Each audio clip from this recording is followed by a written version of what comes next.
सौतेली माँ। एक व्यक्ति था, उसकी पत्नी का देहांत प्रसव के दौरान ही हो गया था, परंतु किसी तरह बच्चा हो गया। छोटा बच्चा माँ के बिना कैसे संभाला जाएगा, ये एक बहुत ही चिंता का विषय हो गया था। कई मित्रों व सगे संबंधियों के कहने पर उसने पुनः विवाह किया। बच्चे को नई माँ मिल गई। नई माँ बच्चे की सार संभाल करने लगी। बच्चे को भी लगा जैसे कि उसकी माँ फिर से मिल गई।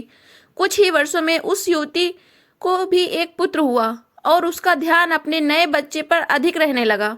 धीरे धीरे उसकी दृष्टि में दोष आने लगा और वो पक्षपात से ग्रसित हो गई। अब उसे लगने लगा कि इस घर का वारिस तो बड़ा लड़का है और संपत्ति पर भी अधिक हक इसी लड़के का है। उसे अपने पुत्र के भविष्य की बहुत चिंता होने लगी।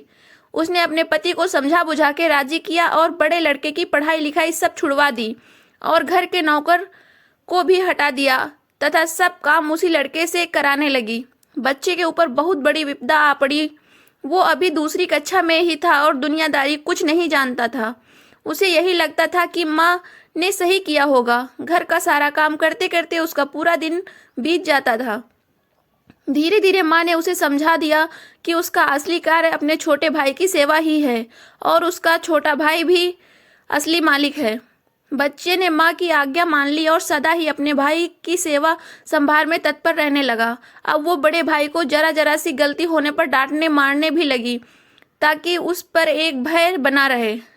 वो कोई अच्छे से अच्छा काम भी करता तो उसकी सौतेली माँ उसे बिल्कुल बेकार बताती, लेकिन फिर भी बालक के मन में माता के लिए प्यार ही उभरता। वो उसे सौतेली नहीं मान पाता।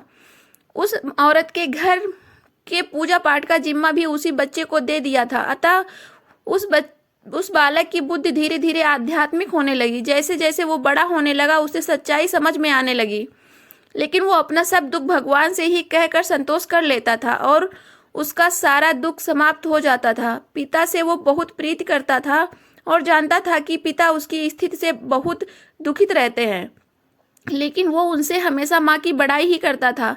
पिता का होना ही उसके लिए बहुत था, परंतु उसके पिता भी एक बीमारी में चल बसे और वो बिल्कुल अकेला हो गया। बस भगवान ही उसके रह गए। समय बीतने लगा और दोनों बच्चे बड़े हो गए। अब घर का सारा अधिकार सौतेली माँ के हाथों में था। योजना के अनुसार बड़े बच्चे की शादी उस औरत ने बहुत ही गरीब घर में वह अनपढ़ औरत से करी तथा अपने पुत्र की बहुत बड़े घर में वह पढ़ी लिखी युवती से करी।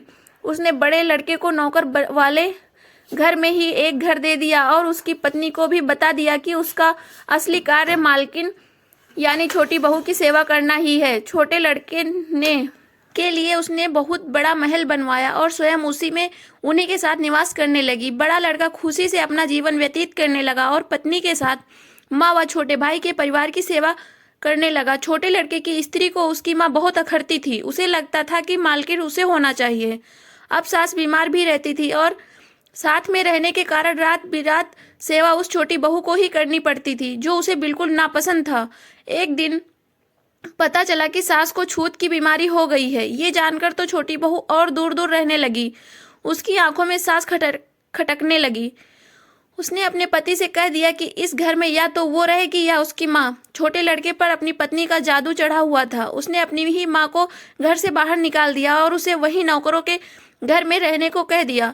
अब माँ भी वृद्ध हो गई थी और अचानक उसे इस घटनाक्रम ने उसे बदहवास हो गई। उसे अपने जीवन भर की पूंजी व्यर्थ जाती दिखी। वो तो अपने इस बेटे के ऊपर पूरी तरह निर्भर थी। उसने सपने में भी नहीं सोचा था। उसे लगने लगा कि अब उसकी सेवा कौन करेगा। उसने आत्महत्या करने का निर्णय ले लिया और गंगा जी में डूबने चल दी। बड़ा लड़का कहीं बाहर गया था और उसे कुछ पता नहीं था। वो एक घाट से गुजर रहा था। शोर सुना तो देखा कोई नदी में डूब रहा है। उसने भी छलांग लगा दी और जब बचा के लाया तो देखा कि ये तो उसकी ही सौतेली माँ है। जब सारी बात पता चली, उसने अपनी पत्नी के साथ माँ की बहुत सेवा करी और वो ठीक हो गई। वो लोग अच्छे से जीवन बसर करने लगे। कहानी पसंद आई हो तो हमारे चैनल को लाइक शेयर सब्सक्राइब करें।